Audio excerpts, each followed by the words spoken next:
go ahead and get into our awesome presentation. Before I introduce, are we ready for a video? We're going to be able to hear it. When Eric was diagnosed with autism, I remember distinctly we were leaving the developmental pediatrician's office. And after hearing the grim outlook that she had about it, how he would need intensive therapeutic services, speech, occupational therapy multiple times a week for the rest of his life, that he may never speak, that he may be nonverbal for the rest of his life. And an overwhelming sense of calm came to me. I didn't know what to think of the future. All I knew is that I walked in there and he was Eric. I was walking out and he was still Eric. Nothing had changed. When Eric turned about 13 years old, my faith started shaking. It was the first time in my life with Eric that I had doubt, I had concern, I had fear of what his life would be like when I'm gone. All right. Okay, go make it pretty. I looked into the options for him and realized that the world is just severely unprepared for individuals with severe intellectual disabilities. And it was at that point I gave it up to God. I challenged him to show me what it was. What did he really want out of all of this struggle that Eric was enduring? What was the good that was supposed to come from it? As of February of 2018, I decided I would really listen and I would be all in to what he was calling me to do. As I looked out again into Eric's future and what his situation would be the day that I'm gone, and so many others like him, I realized God gave Eric autism.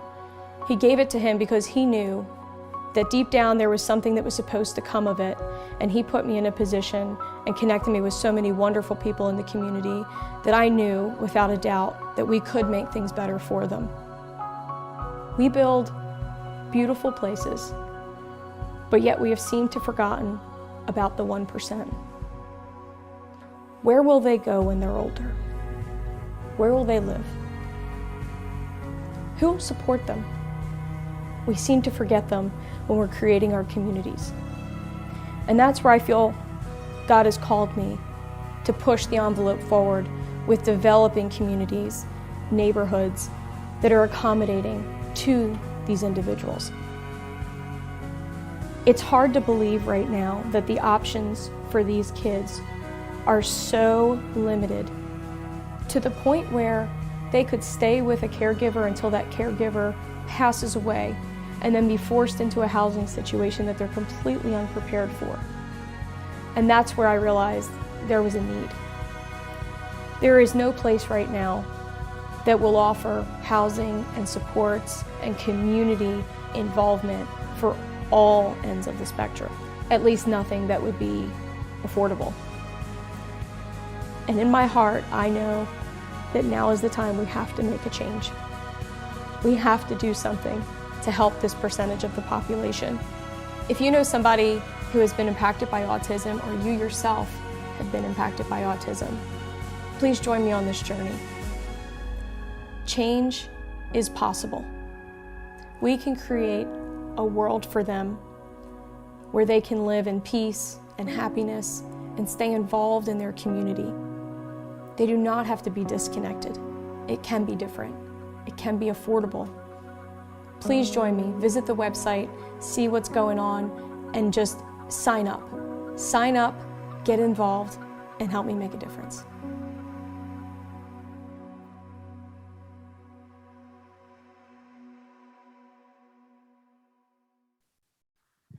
Wow, I love that video.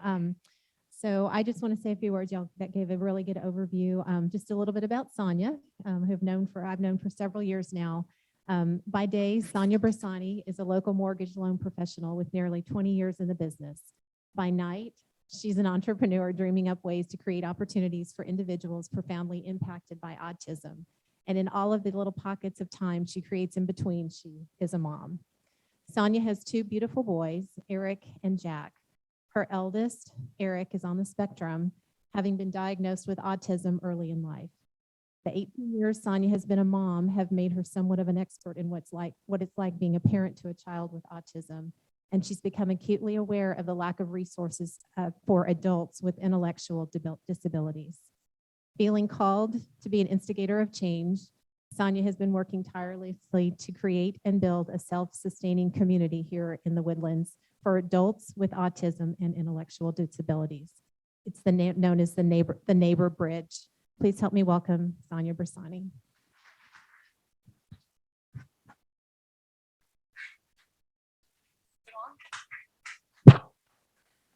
I'm on.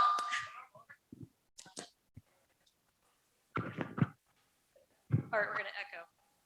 Is that okay? Okay. All right. Well, good morning, everyone. Thank you so much for having me today. I have to give a big thank you to Allison for just being there for me. She's been a big supporter. I have some other big hearts in this room. Randy, I have to give you a big shout out. Randy's been a big cheerleader for my cause for the past few years, and I'm so grateful. It's a pleasure to be here with you this morning. I know the video gave you quite a bit of insight into what's going on and what the mission is, but I want to bring you up to speed because this video was shot back in 2019. So we have 3 years under our belt now of trying to create change for individuals on the spectrum.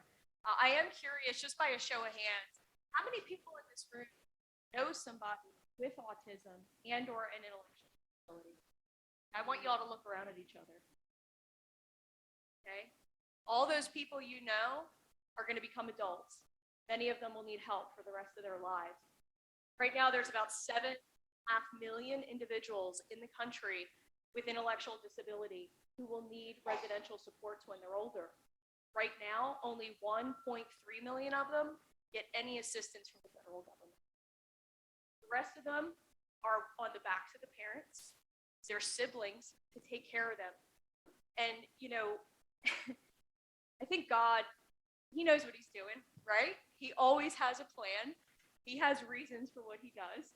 Sometimes you don't know what they are, but you just think, all right, you're telling me something, and I'm going to keep on going. I'm going to keep on listening. And that's really what the Neighbor Bridge is about. It was about listening to what I felt was a resounding message from God to say, Sonia, use your voice. Your son can't. Go use yours. Get out there. Tell people about it. Do something about it. And the more I did, the more I realized there was such a need.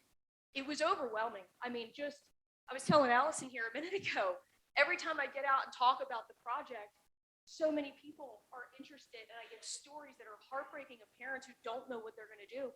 They don't know. You know, my Eric, he needs help brushing his teeth, shaving his face, right? Every single day, and I love doing it, but I'm going to die. That's the cold hard truth about it. And the options for him right now, when I look into it, it's either if my son, my younger son, Jack, who's 8 years old and a sweetheart, hopefully he'll have a big enough heart, right, to want to care for his older brother. But what does that do to him financially? What does that do to the economic, you know, his whole life? What does it do? And that's not fair. When I looked into the housing options for Eric, I will tell you I was disturbed, is a good word, disturbed. It was either I could put him, and there's some organizations, I will say this much, God-loving organizations that do their best with the resources they have, which are far and few between, okay? But when I looked out into it, I could either put him in a residential study center that's out in, I say, the boonies, out in the middle of nowhere where he's just put out like a cow to pasture, right? No community involvement, just has some babysitters. Or I could, you know, spring for $8,000 a month and put him in Brookwood, which is an amazing facility. Who has $8,000 a month for the rest of his life? Because these kids have full life expectancy. You know, he could go to 90, he could go to 100. Who can afford that? And then you have the middle of the road. You have a group home that's forgotten on a street, right? So what are the options? What are the options? When I moved to Texas, I'm from Philadelphia. When I moved to Texas, I'll never forget. I was driving over the Woodlands Parkway, the on-ramp, which I consider a scary incline. And I'll never forget, I was driving over it, and I could be mistaken if it was that one or another, but it was one like that. And I was visiting a builder I work with. In any event, I got up on the hill and I saw some construction happening, actually a lot of construction happening. And I thought to myself, man, this place is still going. They're building homes left and right. Like back home in Philly, you can't even build in an alleyway, right? It's all built out. I said, geez, they have so much land. couple days later, it's done, right? The whole community's done. I tell you that story because what I realized is, why aren't we building this in from the onset? We do retirement homes, we put churches, we put schools. Why aren't they building in housing for people with intellectual disabilities? Why do they have to be out with the cows? You know, my Eric is the sweetest thing, the gentlest thing you'd ever meet. People are scared of what they don't know. And that's why I love these opportunities to get out there and talk about it, because it's nothing to be scared of. You know, and I think about, y'all are probably familiar with the parable Jesus shared, where he left the 99 for the one. And here we are as a society just leaving that one. Forget it. The 99 are good. The one, well, they don't make us any money, so we'll just forget about them. And the hell with that, you know? Like, that's not, as a society, who we are. So I'll kind of fill you in now that I'm done my rant. I haven't been able to get that out in a while. So talk turkey now. So for Eric, right, I started looking at, okay, what funding can I get for him? First of all, it's a 13-year wait to get any residential support in Texas. There's countless people on this list. So whenever I get it, I get it, if I get it, right? Because I'll get up and they might say, nah, forget about it. So then it's again on me. And even if I do get supports from the state, guess what? They're going to tell me who I can use, where he can live. They're going to make me hire people that are approved by them, which means they could have been working at Sam's last week and just decided to start working with people with intellectual disabilities. What is that?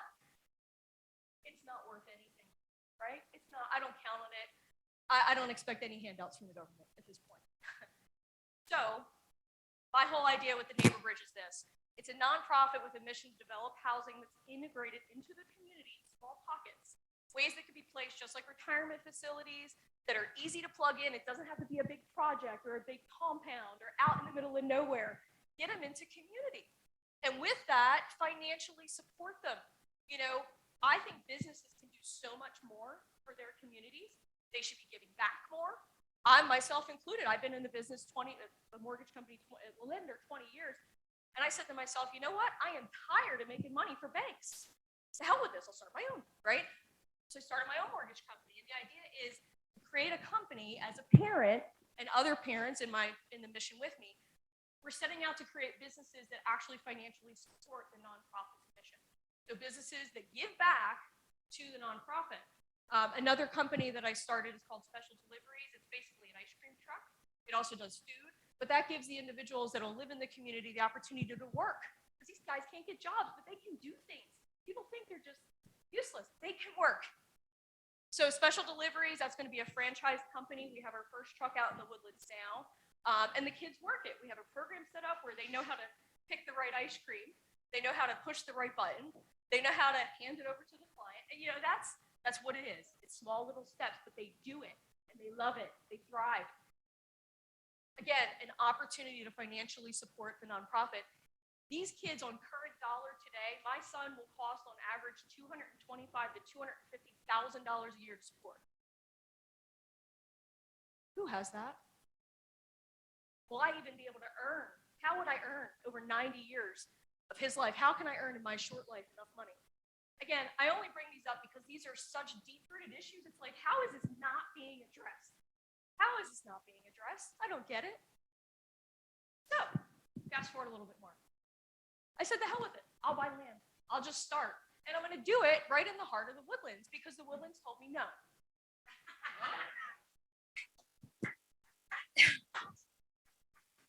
And I'll preface this by saying I met with someone, I'll leave names out of this. I met with somebody very high up, very, very high up, and he very kindly told me, not from his own personal, he didn't want to see me spin my wheels or waste my resources. And he said the Woodlands would never have it in their backyard. I said, So I found a tract of Conroe that runs into the middle of the Woodlands. It's unrestricted. And I'm going to build it there. So I have 2 acres right now, ready to go. I have a host of supporters who are professionals in their industries ready to support these guys. Because it's not about building a house. It's about building a house and actually supporting them. They need somebody to brush their teeth, put their clothes on, right? And I want this to be something that they can transition into from even high school. Just think about it. How unfair. He's with me until I die. So what, he's 60 years old and then he just gets plopped into a new house? No. This should be kids in the, right now, this first project will have 8 children in it. And the idea is to have a main home. So it looks like any home in the neighborhood, right? Nothing special. Fits right in. In the back, it has a couple of casitas for independent living for the higher functioning, right? The ones who are able to help. And the idea is to have, on-site projects they could do. The truck will be there. They could do horticultural stuff, like have it there, but have the community take it in, And that's the thing. I think that you can have a group home, but if the community is not involved, it's just a prison. They're just sitting in there, So I have land, and I'm going to be frank. I need $200,000. I've already put in $400,000 buying this land myself, which to mention, most parents of children with autism have a one-income household. They barely get by. Eric's therapy costs thousands of dollars a month, thousands, $2,000 to $3,000 a month, private pay. And here I am having to spend that kind of money to buy land. But it's because of the point of it, because I'm not going to compromise it, because I'm going to show them you can do this in a community. You can make it affordable with the right supportive businesses giving back. You can do it, and it's going to be in your face. So there you go.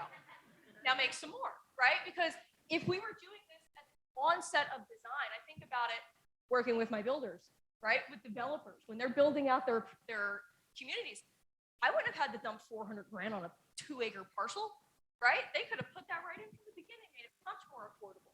There's so many different ways. I'm really on a tear this morning.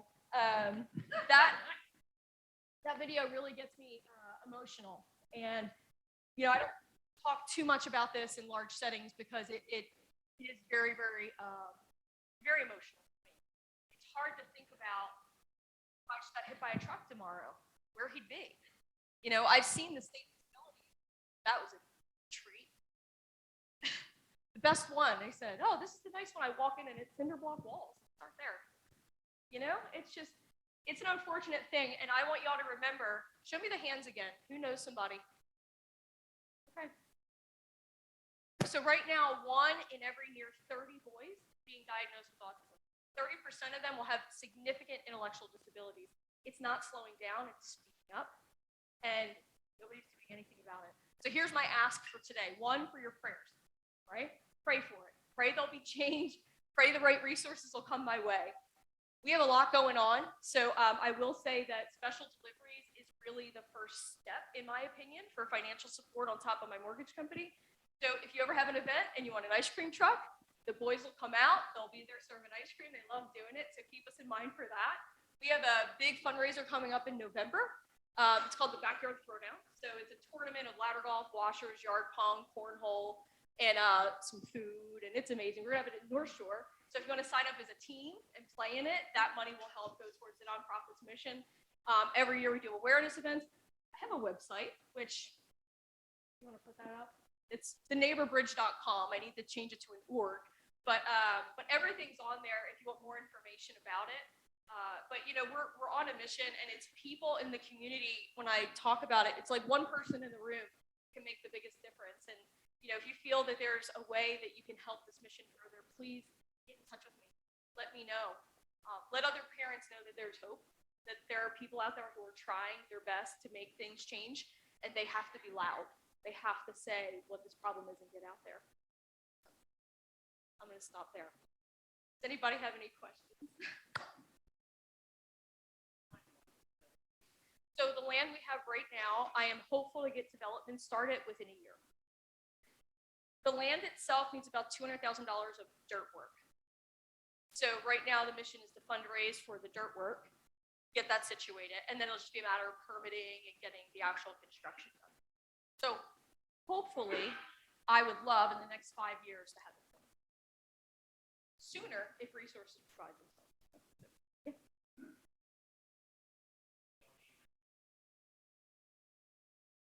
Usually about a week, but we're flexible. Yeah, tell me when.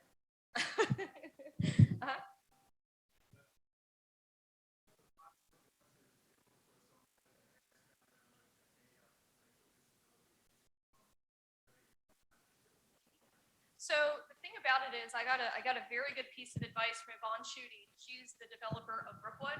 Brookwood's an amazing facility, the one I mentioned at 8,000 amazing, and they share everything. And she said to me, to answer your question, when I was asking her things she had learned, and she said to me, know the people you're serving and build it for them. So the idea of this pocket, I call it, is to know the people who are going to live there. Because for it to sustain itself financially and economically within, people helping one another, it's got an 80-20 ratio.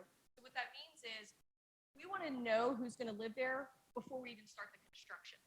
Okay? So be with me here. Eric's in high school. He's been in high school with a group of his classmates that they love each other. They know each other. Guess what? They're the first pocket, right? So now there's folks out there now, I get the call. My sister's 17 years old. She's still with me. I can't care for her anymore.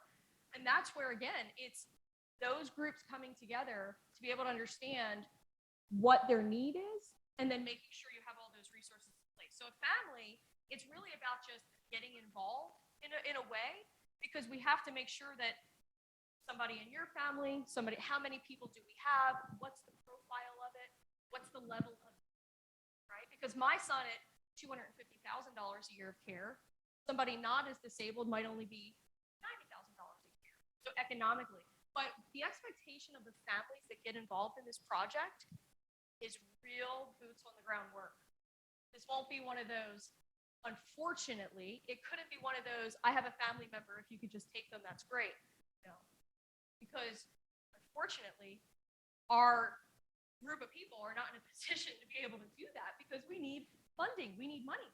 So the idea is all the families that get involved are contributing in some way. It doesn't have to necessarily be financially, but it might be. I'll give you a good example. A friend of mine, he's an engineer. His son's significantly disabled. So who do you think is going to help with the engineering? So it's all, who has a skill? My mother, she's a great baker, right? She's going to be the cook. So when we talk about getting involved, it's really the family getting involved for that person to be successful and for it to financially hold, right? Because unless the government decides to ever change their policies, we're going to be on our own and having to create businesses to financially support it.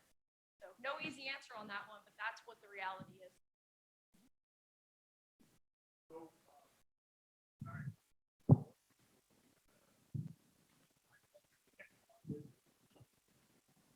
So when I managed a grocery store, we had a high functioning autistic Larry Joe that everybody loved, Sacker.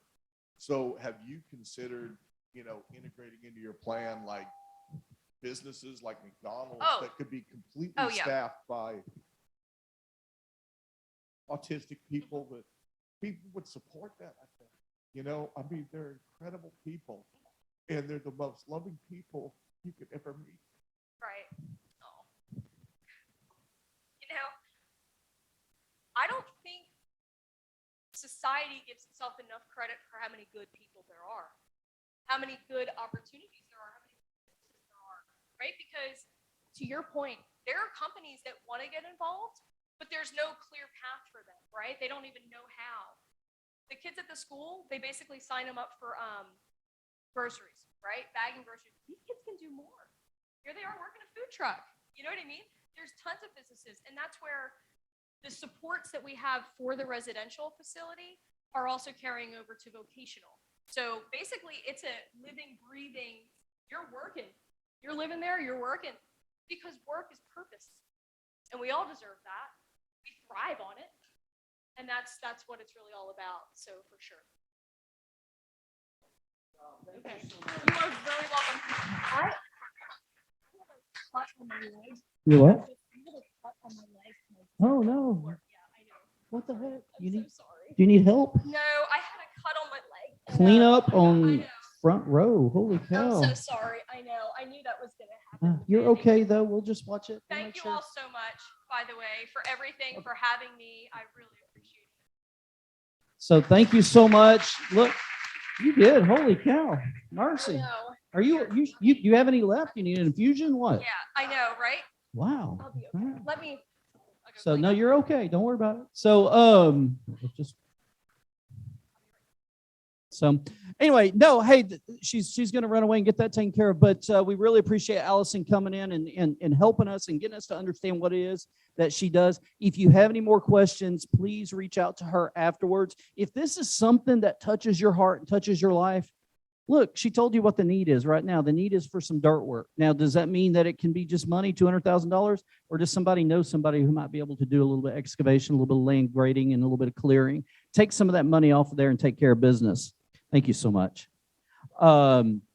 So if you know anybody in that realm, look, there's a lot of awesome businesses that a lot of folks in here know that might have the heart for this and may be able to donate a little time, a little money, and a little effort. So let's get her hooked up. Let's show her what Montgomery County, what Reveille Club is all about, and we'll see what we can do about getting that taken care of. Anyway, thank y'all so much for coming and joining us for this. These are some of my favorite meetings when we get to do a drop and go. We don't get to hear what everybody else does, but we get to hear something awesome in our community. Isn't that great?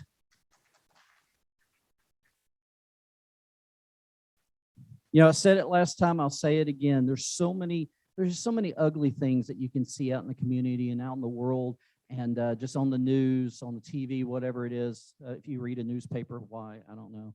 But there's so many just ugly things that you can see.